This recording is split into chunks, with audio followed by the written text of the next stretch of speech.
حضور حضرت صلی اللہ علیہ وسلم کی سیرت طیبہ کے مطالعہ سے علم ہوتا ہے کہ حضور صلی اللہ علیہ وسلم اپنے گھر پر عام روزمرہ کے کاموں میں اہل خانہ کا ہاتھ بٹاتے تھے۔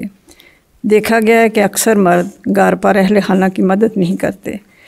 اس بارے میں ہماری رہنمائی فرمائیں جزاک اللہ۔ ابھی تک اتنی جو رہنمائی ان تقریروں میں کرتا رہتا ہوں، لجنہ کے جلسوں کی تقریروں میں بھی، اجتماعوں پہ بھی، وہ کافی نہیں ہوتی۔ جس مرد نے سننا ہی نہیں ہے اس کو میں کیا کہہ سکتا ہوں؟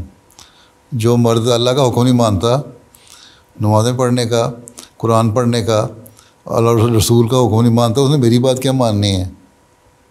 ٹھیک ہے، میں تو ہمیشہ نصیحتیں کرتا رہتا ہوں اور بتاتا رہتا ہوں کہ حضرت صلی اللہ علیہ وسلم کرتے تھے، آپ کے اسوہ پہ چلنا ضروری ہے۔ اللہ تعالیٰ نے فرمایا کہ حضرت صلی اللہ علیہ وسلم کے اسوے پہ چلو اگر تم لوگوں نے ترقی کرنی ہے تو بہت سارے مرد ہیں کرتے ہیں مدد۔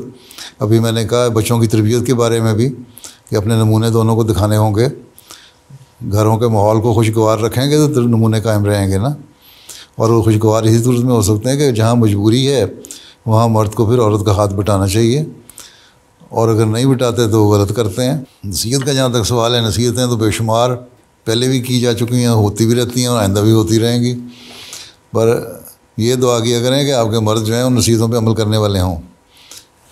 ٹھیک ہے، آپ بھی دعا کیا کریں اللہ تعالیٰ ان کو عقل دے اپنے خامدوں کو۔